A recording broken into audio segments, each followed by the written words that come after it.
আসসালামু আলাইকুম, শুভেচ্ছা সহ আমন্ত্রণ জানাচ্ছি চ্যানেল আই প্রবাস সংবাদে। আজকে চ্যানেল আই প্রবাস সংবাদ জানাচ্ছি আহমেদ মেহেদী হাসান। প্রবাস সংবাদের শুরুতেই জানিয়ে দিচ্ছি ফ্রেমওয়ার্ক ফাইন্যান্স লিমিটেড প্রবাস সংবাদ শিরোনাম। কাতারে বিশ্বের সবচেয়ে বড় এলএনজি উৎপাদন ক্ষেত্রে হামলা, আবার হামলা হলে ইরানের প্রধান গ্যাস ক্ষেত্র উড়িয়ে দিতে ট্রাম্পের হুমকি। মধ্যপ্রাচ্যে যুদ্ধ পরিস্থিতিতে কুয়েতের দুই প্রধান মসজিদের ঈদের জামাত বাতিল, সব উন্মুক্ত ঈদগাহ ও খোলা মাঠেও ঈদের নামাজ আদায়ে নিষেধাজ্ঞা। দেশের আকাশে শাওয়াল মাসের চাঁদ দেখা যায়নি, শনিবার উদযাপন হবে পবিত্র ঈদ উল ফিতর, জাতীয় চাঁদ দেখা কমিটির বৈঠকের সিদ্ধান্ত। এবং নিউ ইয়র্কে আবাসন সংকট মোকাবেলায় নতুন উদ্যোগ, বাড়ির মালিকদের অতিরিক্ত বাসস্থান ইউনিটে নতুন অর্থায়ন ও সহজ অনুমোদন চালু।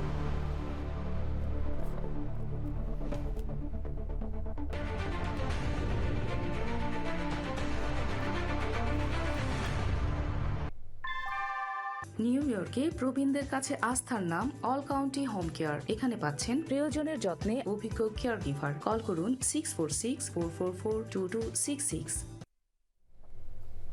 সংবাদ শিরোনামগুলো জানাচ্ছিলাম। প্রিয় দর্শক, এখনকার সংবাদ আয়োজনে একই সঙ্গে চ্যানেলের ইউটিউব চ্যানেলে এবং চ্যানেলের ওটিটি প্ল্যাটফর্ম আইস্ক্রিনে লাইভ স্ট্রিমিং হচ্ছে। যাওয়া যাক বিস্তারিত সংবাদে। কাতারে বিশ্বের সবচেয়ে বড় এলএনজি উৎপাদন ক্ষেত্রে হামলা চালিয়েছে ইরান। মধ্যপ্রাচ্যে কোনো জ্বালানি কেন্দ্রে আবার হামলা চালালে ইরানের প্রধান গ্যাস ক্ষেত্র সাউথ পার্স পুরোপুরি উড়িয়ে দেওয়ার হুমকি দিয়েছেন মার্কিন প্রেসিডেন্ট ডোনাল্ড ট্রাম্প। তেহরান সহ ইরানের বিভিন্ন শহরে যুক্তরাষ্ট্র ও ইসরায়েলের হামলা অব্যাহত রয়েছে। এদিকে হামলার ঘটনায় আরব রাষ্ট্রগুলোর পররাষ্ট্রমন্ত্রীদের বৈঠকে ইরানকে কড়া হুঁশিয়ারি দেওয়া হয়েছে। অন্যদিকে যুক্তরাষ্ট্রের জাতীয় গোয়েন্দা সংস্থার পরিচালক তুলসী গ্যাবার্ড বলেছেন, ইরানের শাসন ব্যবস্থা ব্যাপকভাবে দুর্বল হয়ে পড়েছে। সুব্রত কায়নের রিপোর্ট। মধ্যপ্রাচ্যের কাতার, সংযুক্ত আরব আমিরাত ও সৌদি আরবের গুরুত্বপূর্ণ জ্বালানি স্থাপনায় হামলার পর আঞ্চলিক নিরাপত্তা পরিস্থিতি আরও নাজুক হয়ে উঠেছে। কাতারের প্রতিরক্ষা মন্ত্রণালয় জানিয়েছে, তাদের রাস লাফান ইন্ডাস্ট্রিয়াল সিটি লক্ষ্য করে ক্ষেপণাস্ত্র ছুড়েছে ইরান। এটি বিশ্বের সবচেয়ে বড় এলএনজি উৎপাদন ও রপ্তানি কেন্দ্র। বিশ্বের বৃহত্তম এলএনজি উৎপাদনকারী প্রতিষ্ঠান কাতার এনার্জি জানিয়েছে, ওই হামলায় তাদের পার্ল জিটিএল বা গ্যাস তরলীকরণ স্থাপনায় অনেক ক্ষতি হয়েছে। এদিকে বিশ্বের বৃহত্তম প্রাকৃতিক গ্যাস ক্ষেত্র ইরানের সাউথ পার্সে ক্ষেপণাস্ত্র হামলা চালিয়েছে ইসরায়েল। তবে ইসরায়েলের হামলার বিষয়ে যুক্তরাষ্ট্র বা কাতার কিছুই জানত না বলে উল্লেখ করেছেন ডোনাল্ড ট্রাম্প। কাতারের তরলীকৃত প্রাকৃতিক গ্যাস এলএনজি স্থাপনায় ইরান আবার হামলা চালালে সাউথ পার্স গ্যাস ক্ষেত্র বিস্ফোরণে উড়িয়ে দেওয়ার হুমকি দিয়েছেন ট্রাম্প। হামলার ঘটনায় সংযুক্ত আরব আমিরাতের রাজধানী আবুধাবির হাফশান গ্যাস স্থাপনা বন্ধ করে দেওয়া হয়েছে। সৌদি আরব জানিয়েছে, তাদের দুটি তেল শোধনাগারে হামলা হয়েছে। কুয়েতে অস্থিরতা ছড়িয়ে পড়েছে। দেশটির মিনা আল আহমাদি তেল শোধনাগারে ড্রোন হামলার পর আগুন লাগে, যদিও এতে কোনো হতাহতের খবর পাওয়া যায়নি। মধ্যপ্রাচ্য পরিস্থিতি নিয়ে রিয়াদে আরব রাষ্ট্রগুলোর পররাষ্ট্রমন্ত্রীদের বৈঠক হয়েছে। সৌদি আরব সহ উপসাগরীয় দেশগুলোর উপর হামলা আর সহ্য করা হবে না বলে বৈঠক শেষে ব্রিফিংয়ে কড়া হুঁশিয়ারি দিয়েছেন সৌদি পররাষ্ট্রমন্ত্রী প্রিন্স ফয়সাল বিন ফারহান আল সৌদ। বলেন, ইরানের উপর যে সামান্য বিশ্বাস অবশিষ্ট ছিল সেটিও পুরোপুরি ভেঙে গেছে। অন্যদিকে ইরান ইসরায়েলের বিরুদ্ধে পাল্টা হামলা চালিয়ে যাচ্ছে। এর আগে তেল আবিব ও অধিকৃত পশ্চিম তীরে হামলায় অন্তত 4 জন নিহত হয় বলে জানা গেছে। লেবাননের দক্ষিণাঞ্চলও লড়াই তীব্র হয়েছে। ইসরায়েলি বাহিনী জানিয়েছে, তাদের অভিযানে হিজবুল্লাহর 20 জনেরও বেশি যোদ্ধা নিহত হয়েছে। যুদ্ধে অবস্থান নিয়ে ইরানের পররাষ্ট্রমন্ত্রী আব্বাস আরাকচি ফ্রান্সের প্রেসিডেন্ট এমানুয়েল ম্যাখোর সমালোচনা করেছেন। আরাকচি অভিযোগ করেন, ম্যাখো বেসামরিক অবকাঠামোয় হামলা বন্ধের আহ্বান জানালেও যুক্তরাষ্ট্র ইসরায়েলের হামলার বিষয়ে তিনি কোনো নিন্দা জানাননি। যুক্তরাষ্ট্রের গোয়েন্দা সংস্থার পরিচালক তুলসী গাবার্ড বলেছেন, মধ্যপ্রাচ্যে যুক্তরাষ্ট্র ও ইসরায়েলের হামলা ইরানের সামরিক সক্ষমতার বেশিরভাগই ধ্বংস করে দিয়েছে। এতে ইরানের শাসন ব্যবস্থা ব্যাপকভাবে দুর্বল হয়ে পড়েছে। Subrata Gain, Channel I. মধ্যপ্রাচ্যে যুদ্ধ পরিস্থিতির কারণে কুয়েত এবছর পবিত্র ঈদ উল ফিতরের নামাজ দেশের দুই প্রধান মসজিদ গ্র্যান্ড মসজিদ ও বিলাল বিন রাবা মসজিদে হবে না বলে জানিয়েছে সংশ্লিষ্ট কর্তৃপক্ষ। মসজিদ প্রশাসন জানিয়েছে, দেশের বিদ্যমান পরিস্থিতি ও আঞ্চলিক প্রেক্ষাপট বিবেচনায় এই সিদ্ধান্ত নেওয়া হয়েছে। এর আগে নিরাপত্তাজনিত কারণে কুয়েতের সব উন্মুক্ত ঈদগাহ ও খোলা মাঠে ঈদের নামাজ আদায়ে নিষেধাজ্ঞা দেওয়া হয়। তবে বিকল্প ব্যবস্থা হিসেবে কুয়েতের বিভিন্ন জুমার মসজিদে সকাল 6টা 8 মিনিটে ঈদের নামাজ আদায়ের আয়োজন রাখা হবে বলে জানিয়েছে কর্তৃপক্ষ। আজ সৌদি আরব সহ মধ্যপ্রাচ্যে উদযাপন করা হবে পবিত্র ঈদ উল ফিতর। পবিত্র ঈদ উল ফিতরের সবচেয়ে বড় জামাত হবে মক্কার পবিত্র কাবা ঘরে। সৌদি আরব থেকে MY আলাউদ্দিনের প্রতিবেদন। ঈদ উল ফিতরের তারিখ ঘোষণার সাথে সাথেই সৌদি আরব, আরব আমিরাত, বাহরাইন, ওমান, কুয়েত ও কাতার সহ সর্বত্র বইছে ঈদের আনন্দ। এর আগে বুধবার সৌদির আকাশে শাওয়াল মাসের চাঁদ না দেখা যাওয়ায় শুক্রবার ঈদ উল ফিতরের তারিখ ঘোষণা করেন দেশটির সুপ্রিম কোর্ট। গতকাল আমাদের সবারই মন খারাপ ছিল যে রমজান চলে যাচ্ছে, মনের মধ্যে একটা আফসোস থেকে যাচ্ছিল। যদি একটা রোজা হয় আলহামদুলিল্লাহ, সেটা আমরা পেয়ে গেছি। সৌদি আরবে ঈদ উল ফিতরের সর্ববৃহৎ জামাত অনুষ্ঠিত হবে মক্কার পবিত্র কাবাঘর ও মদিনা মসজিদে নববীতে। স্থানীয়দের পাশাপাশি ঈদের আনন্দ ভাগাভাগি করে নিতে প্রস্তুতি নিচ্ছেন প্রবাসীরা। আমাদের একটাই দিনই প্রবাসীদের, আমরা এই ঈদটাকে আমরা অনেক উৎসবপূর্ণভাবে আমরা এটা পালন করি এবং আমরা জাঁকজমকপূর্ণ আমরা সবাই একসাথে মিলিত হই। ঈদের নামাজে অংশ নিতে 16টি দেশের সরকার ও রাষ্ট্রপ্রধান এবং বাংলাদেশ ও বিশ্বের বিভিন্ন দেশ থেকে আগত ধর্মপ্রাণ মুসলমানরা মক্কা মদিনায় অবস্থান করছেন। ঈদটা মক্কাতে পালন করছি, এটা একটা খুব বিশেষ একটা অনুভূতি, কারণ এখানে বিভিন্ন দেশ থেকে সারা পৃথিবীর মুসল্লিরা এখানে আসবেন, একই সাথে তাদের সাথে একই কাতারে সালাত আদায় করবো। ঈদের জামাত, লাখ লাখ মুসল্লি। আরবে যারা ঈদ পালন করবেন বিশেষ করে পবিত্র মক্কা এবং মদিনায়, এবং তাদেরকে এবং যারা বিশ্বের বিভিন্ন দেশ থেকে উমরা পালন করতে আসছেন তারা যাতে সুশৃঙ্খলভাবে ঈদের নামাজ অংশগ্রহণ করতে পারে এই বিষয়ে স্থানীয় নাগরিকদের এবং যারা প্রবাসী আছে তাদের সহযোগিতা কামনা করেছেন এখানকার প্রশাসন। MY Alauddin, channel I. বাংলাদেশের আকাশে বৃহস্পতিবার কোথাও 1447 হিজরি সনের পবিত্র শাওয়াল মাসের চাঁদ দেখা যায়নি। শুক্রবার রমজান মাসের 30 দিন পূর্ণ হবে, ফলে শনিবার সারা দেশে যথাযথ ধর্মীয় ভাব গাম্ভীর্য ও উৎসাহ উদ্দীপনার মধ্য দিয়ে উদযাপিত হবে পবিত্র ঈদ উল ফিতর। বৃহস্পতিবার সন্ধ্যায় জাতীয় মসজিদ বাইতুল মোকাররমের ইসলামিক ফাউন্ডেশনের সভা কক্ষে জাতীয় চাঁদ দেখা কমিটির সভা শেষে এই সিদ্ধান্ত জানানো হয়। সভায় সভাপতিত্ব করেন ধর্মমন্ত্রী কাজী শাহ মোফাজ্জল হোসেন কায়কোবাদ। সভা শেষে জানানো হয়, দেশের সব জেলা প্রশাসন, ইসলামিক ফাউন্ডেশনের প্রধান কার্যালয়, বিভাগীয় ও জেলা কার্যালয়, বাংলাদেশ আবহাওয়া অধিদপ্তর এবং মহাকাশ গবেষণা ও দূর অনুধাবন প্রতিষ্ঠান থেকে প্রাপ্ত তথ্য অনুযায়ী বৃহস্পতিবার বাংলাদেশের আকাশে শাওয়াল মাসের চাঁদ দেখা যাওয়ার কোনো খবর পাওয়া যায়নি।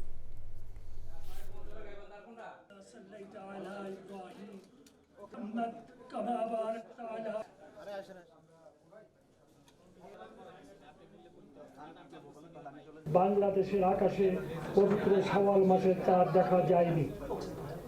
এমত অবস্থায় আগামী 6 চৈত্র 1432 বঙ্গাব্দ 20 মার্চ 2026 খ্রিস্টাব্দে শুক্রবার পবিত্র রমজান মাস 30 দিন পূর্ণ হবে।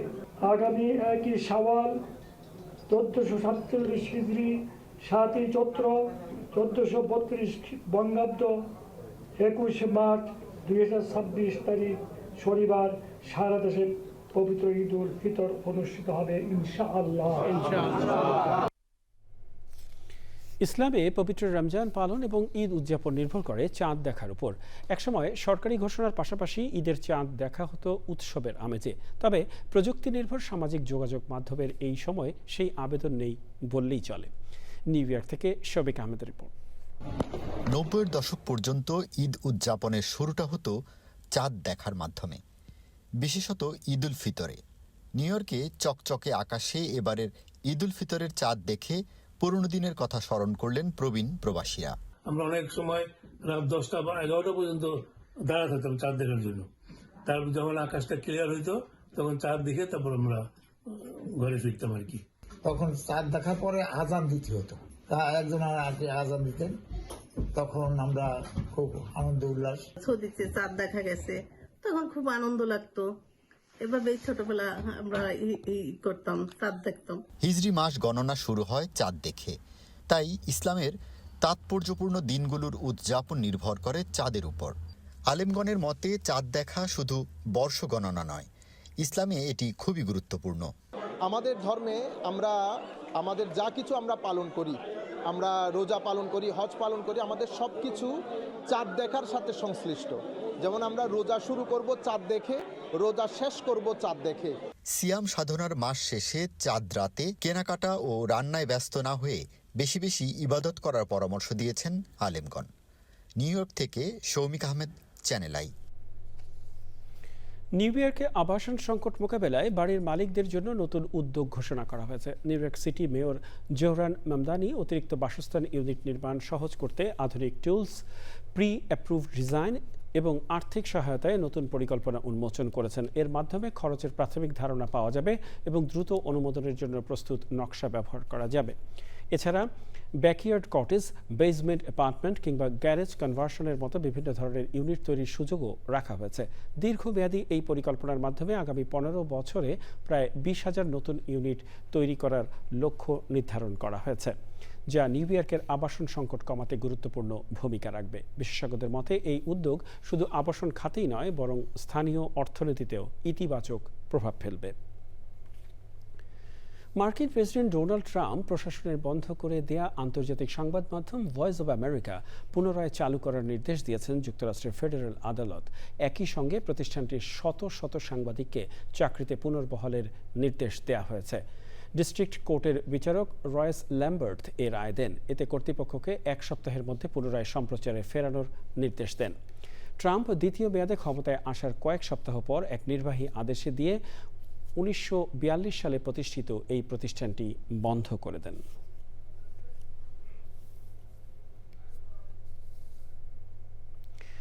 কানাডায় আজ পবিত্র ঈদ উল ফিতর উদযাপন হবে। কানাডার ক্যালগেরির বিভিন্ন স্থানে পবিত্র ঈদ উল ফিতরের জামাত অনুষ্ঠিত হবে। বিভিন্ন দেশের ধর্মপ্রাণ মুসল্লি ও ঈদের নামাজ আদায় করবেন। কানাডার ক্যালগেরিতে ঈদের প্রধান জামাত হবে আকরাম জুম্মা মসজিদে সকাল 8টায়, দ্বিতীয় ঈদের জামাত 9:30টায় এবং তৃতীয় ঈদের জামাত সকাল 11টায়। নামাজে ইমামতি করবেন মুসলিম কাউন্সিল অফ ক্যালগেরির সিনিয়র ইমাম শেখ জামাল হামমুদ। এছাড়াও বাংলাদেশ কমিউনিটির মসজিদ BMICCতেও ঈদের নামাজ অনুষ্ঠিত হবে। ঈদের প্রথম জামাত BMICC মসজিদে সকাল 9টায় এবং দ্বিতীয় জামাত সকাল 10টায় অনুষ্ঠিত হবে। যুক্তরাষ্ট্রের নিউ ইয়র্কে বিপুল উৎসাহ, উদ্দীপনা এবং ধর্মীয় ভাব গাম্ভীর্যের মধ্য দিয়ে নিউ ইয়র্ক স্টেট বিএনপির ইফতার ও দোয়া মাহফিল হয়েছে।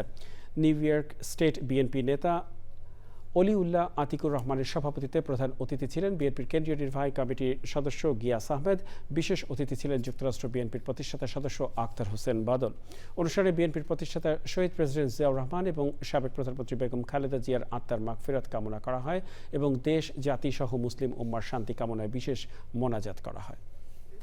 কারণ তিনি যে বাংলাদেশের যে পরিবর্তনের ধারা সৃষ্টি করেছেন, এই যে সংস্কারের কথা আমরা বলি, সংস্কার আগে নিজেকে সংস্কার করতে হবে।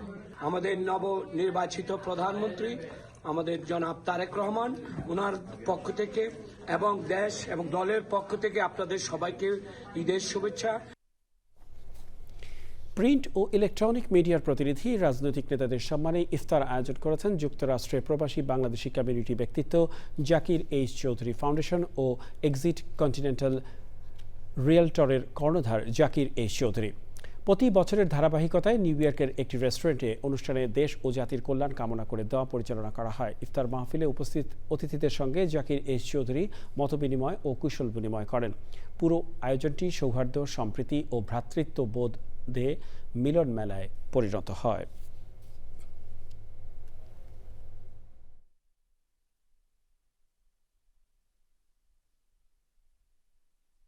কমিউনিটির প্রয়োজনে সংবাদ সংগ্রহের জন্য আপনারা দূর ছুটে যান জীবনের ঝুঁকি নিয়ে।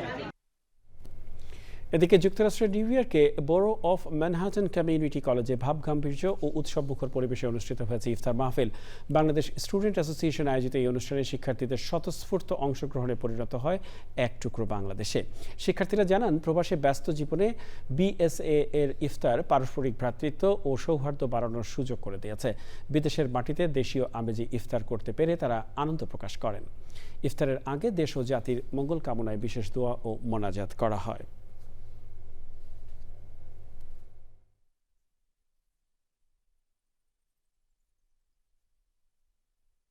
মোট কথা বলতে গেলে এটা ছোট্ট একটা বাংলাদেশ, এখানে আরও অনেক বাঙালি আছে, অনেক ধর্মের বাঙালি আছে। সো সবাই একসাথে মিলেই আজকের দিনটা, আজকের এই রোজার ইফতারটা আমরা সবাই একসাথে উপভোগ করছি। Today here, everyone from Bangladesh and other countries, other backgrounds, other communities, everyone came together for one reason, for the iftar, coming together, breaking our fast together. পবিত্র রমজান মাসে নিউ জার্সির আটলান্টিক সিটিতে বাংলাদেশ অ্যাসোসিয়েশন অফ সাউথ জার্সির উদ্যোগে ইফতার মাহফিল হয়েছে।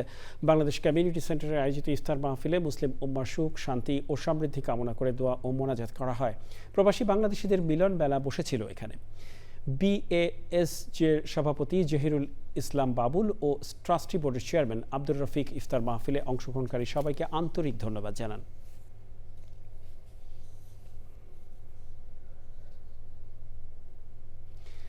Greater Sylhet community UK এবং সংগঠনের সাউথ ইস্ট রিজিয়নের উদ্যোগে ইফতার ও দোয়া মাহফিল হয়েছে। বিপুল সংখ্যক কমিউনিটি ব্যক্তিত্ব, সাংবাদিক, পেশাজীবী ও বিভিন্ন সংগঠনের নেতৃবৃন্দ অংশগ্রহণ করেন। সাউথ ইস্ট রিজিয়নের কনভেনার হারুনের রশিদের সভাপতিত্বে এবং জয়েন্ট কনভেনার সৈয়দ M করিম সায়েম ও আব্দুল বাসিদ রাফির পরিচালনায় ইফতারের পূর্ব আলোচনায় প্রধান অতিথির বক্তব্য রাখেন সংগঠনের পেট্রন শিক্ষাবিদ ডক্টর হাসনাত M হুসাইন। বিশেষ অতিথি ছিলেন বাংলাদেশ হাই কমিশনের ফার্স্ট সেক্রেটারি ওয়ালিদ মোহাম্মদ। কমিউনিটির ব্যক্তিত্ব ও সাংবাদিক KM আবু তাহের চৌধুরী, যুক্তরাজ্য বিএনপির আহ্বায়ক আবুল কালাম আজাদ, গ্রেটার সিলেটের সাবেক সাধারণ সম্পাদক সৈয়দ আব্দুল কাইয়ুম কয়সার। বক্তারা প্রবাসীদের অধিকার ও দাবি দেওয়া আদায়ে গ্রেটার সিলেট কমিউনিটির বিভিন্ন কার্যক্রমের প্রশংসা করেন এবং ভবিষ্যতে সংগঠনের আরও সক্রিয় ও সোচ্চার ভূমিকা রাখার আহ্বান জানান। মালয়েশিয়ার কুয়ালালামপুরে ইফতার মাহফিল করেছে বাংলাদেশি ব্যবসায়ী প্রতিষ্ঠান সাবিতা এন্টারপ্রাইজ। বাদল কারারের সঞ্চালনায় অনুষ্ঠানে সভাপতিত্ব করেন ব্যবসায়ী ও কমিউনিটি নেতা আলহাজ দাতো আব্দুল জলিল লিটন। অনুষ্ঠানে প্রধান অতিথি ছিলেন ব্যবসায়ী, রাজনীতিবিদ ও কমিউনিটির সিনিয়র নেতা প্রকৌশলী বদলুর রহমান খান। বক্তারা প্রবাসে ব্যতিক্রমী এ আয়োজনের প্রশংসা করেন। পরে দেশ ও মুসলিম উম্মার শান্তি সমৃদ্ধি কামনা করে দোয়া ও মোনাজাত করা হয়।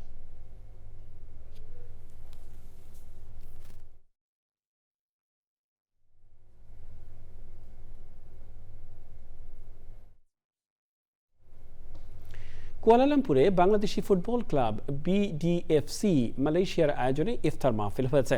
প্রবাসী বাংলাদেশি খেলোয়াড়, ক্রীড়া সংগঠক ও পৃষ্ঠপোষকদের সম্মানে আয়োজিত ইফতারে BDFC মালয়েশিয়ার সাধারণ সম্পাদক সাইফুদ্দিনের সঞ্চালনায় অনুষ্ঠানে সভাপতিত্ব করেন সংগঠনের সভাপতি হাজি আব্দুল মবিন ভুইয়া। প্রধান অতিথি ছিলেন বাংলাদেশ হাই কমিশনের প্রধান সচিব প্রেস তারিকুল ইসলাম।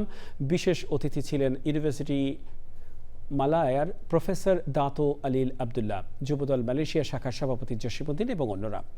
পরে দোয়া ও মোনাজাত পরিচালনা করেন বিশিষ্ট ইসলামিক বক্তা মাওলানা আব্দুল মুস্তফা রহিম আজহারি।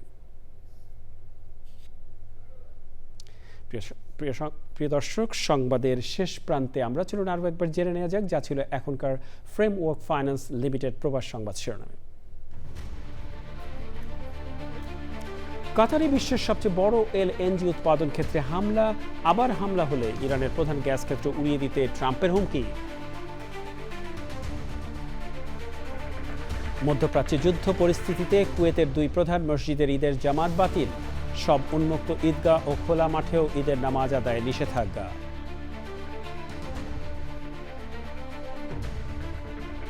দেশের আকাশে শাওয়াল মাসের চাঁদ দেখা যায়নি। শনিবার উদযাপন হবে পবিত্র ঈদ উল ফিতর।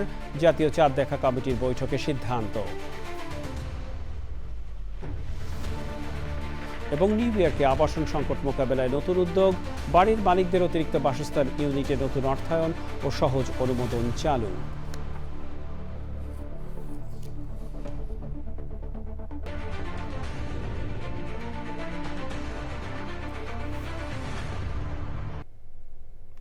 প্রিয় দর্শক, চ্যানেলের সর্বশেষ সংবাদ জানতে ভিজিট করুন channelionline.com-এ যুক্ত থাকুন আমাদের সোশ্যাল মিডিয়া প্ল্যাটফর্মগুলোর সাথে। এই সাথে শেষ করছি আজকের প্রবাস সংবাদ। ধন্যবাদ সবাইকে এতক্ষণ আমাদের সাথে থাকার জন্য।